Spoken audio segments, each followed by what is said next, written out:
Hello, people of the universe and world. It's Juneteenth, and this is the come up.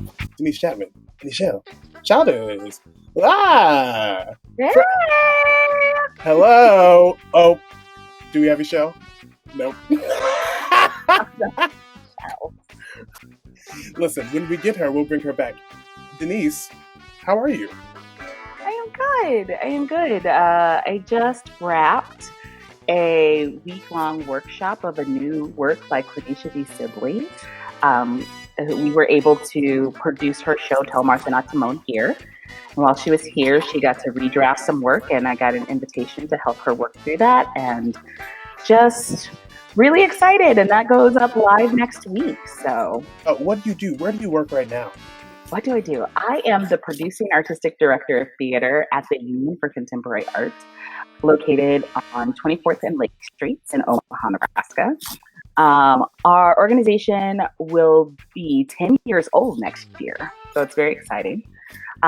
We moved into the Blue Lion Center in our 5th year of existence and went from 3,000 square feet to a little over 17,000 square feet.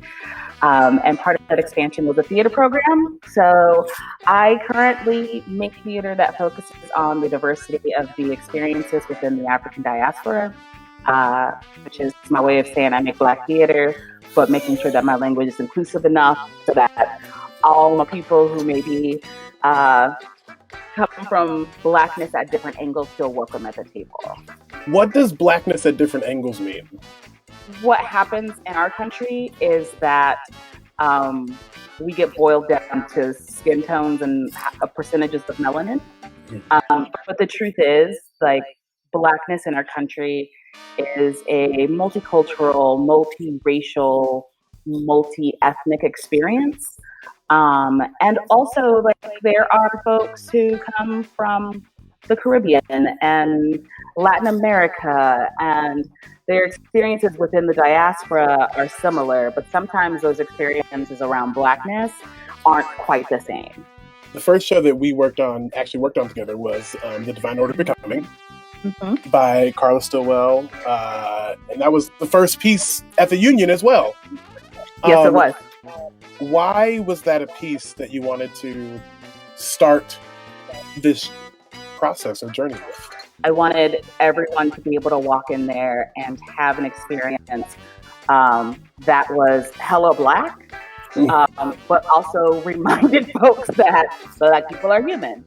And within that, to have a pause for our non-Black and brown audience members to make that connection and to say, oh, like, that's familiar. I know that relationship. I know that situation.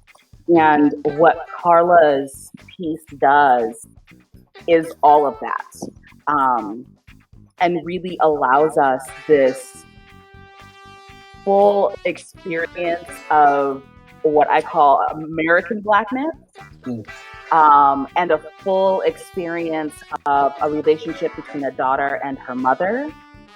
And it not only celebrates everything that I knew to be true around my culture and my experience living in this body, in this country, but it also forced people to have those conversations around, yeah, that was really specific to an experience that is not familiar to me, but those relationships were real to me. And I really think that show did was give us the groundwork and the foundation for us to be able to have the conversations we've been able to have since.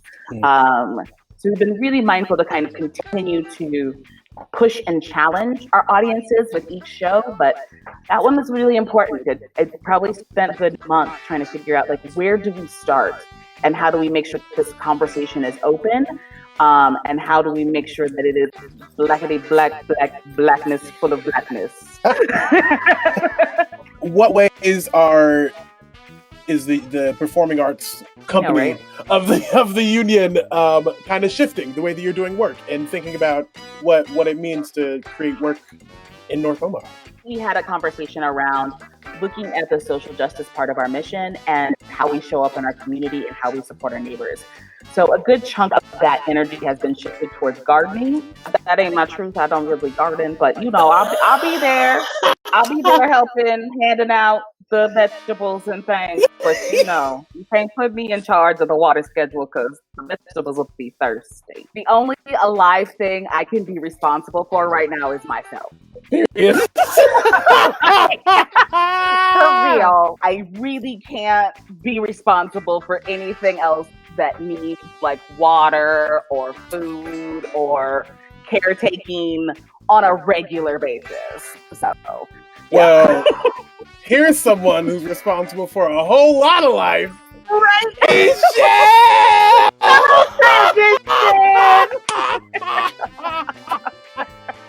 All the life. All the everywhere. Life.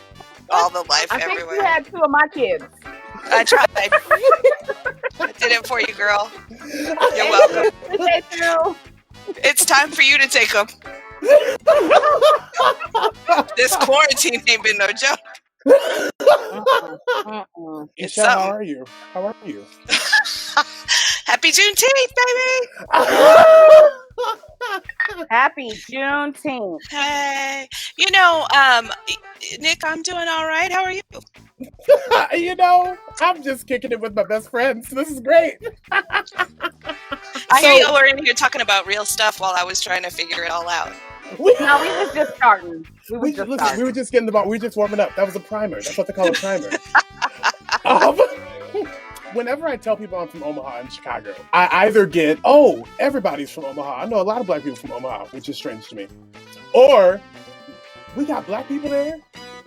So I just think it's funny because there are a lot of black people in Omaha. And so I don't know how people just miss that. I think, first of all, I don't know that people understand Omaha to be a city. They think Omaha as more of the state. Like, they're like, oh, well, there's a lot of white people there. You're right. There's a lot of white people here. I was in a safe space from like 1993 to 2004. I was at the Dundee Dinner Theater, where there was no question that if you were right for the role, you would be cast. It didn't, there wasn't a color issue there. We didn't have that. We had black directors. We didn't have it. I want to say that was probably one of the first times that Denise and I worked together. Is that when we met? Was that the dinner? Oh my God, I forgot about that. The hot dog matinees. We would have a group of youth who would put on these Saturday afternoon, noon shows. They would be about 45 minutes, and we served hot dogs, carrots, macaroni and cheese, and a juice box. Yep. And that was a way. It was $7, and it was a way to get kids into theater that wouldn't normally be there. It was pretty inexpensive. We packed people in there, and we went to. We had every race of person, every person, any person who wanted to be in theater could be in theater at the Dundee Dinner Theater. So it wasn't until 2004 when that space went away that I really honestly was like, the hell? Because before that, I did stuff at Center Stage. Black people were there. I didn't even realize that people could do theater without black people. I didn't know that was a thing. Oh. Our limitations are put on us daily. People limit us when they look at us. So it's not us. Because... Oh, no! Oh! But what I am concerned about... You froze for a whole section. We missed that entire thing you just said. What'd I say? I don't know. What's the last thing you heard? Because... What'd I say before that? You gotta pay attention. You know I'm old and I forget. Stop laughing at me. This is what happens when Nick and I get together. And Denise, we don't make no sense. No, it's not. It's foolish. So what was I? Where was I? What did you hear me say? You mean I need to start over?